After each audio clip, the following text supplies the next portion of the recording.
Praise అలాడండి. దేవునికి మహిమ కలుగునుగా. చిన్న స్తోత్రములు ప్రభా నీ వాక్యం ద్వారా మాట్లాడమని వేసినాం ప్రార్థిస్తుండే. ఆమె యెషయా గ్రంథం 42వ అధ్యాయం. ఇదిగో నేను ఆదుకొను నా సేవకుడు, నేను ఏర్పరచుకొను నా ప్రాణమునికి ప్రియుడు, అతని యందు నా ఆత్మ ఉంచి ఉన్నాను. అతడు అన్యజనులకు న్యాయమును కనుపరచువాడు. దేవుడు ఏమంటుండంటే, దేవుడు ఏర్పరచుకున్న తన ప్రాణానికి ప్రియుడు ఎవరంటే అన్ని జనులకు న్యాయమును కనుపరుస్తాడంట. అతని యందు తన ఆత్మ ఉంచినాడంట. అవును, నా వాగ్దానం ఇది. యెషయా గ్రంథమే నా జీవితం.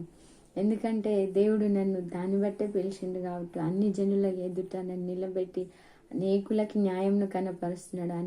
ఎక్కడ అన్యాయంగా తీర్పు తీర్చబడ్డా దేవుడు నా ఎందులో ఉండి న్యాయంను కనపరుస్తుండే. అదే నాకు చాలా సంతోషం. దేవుడు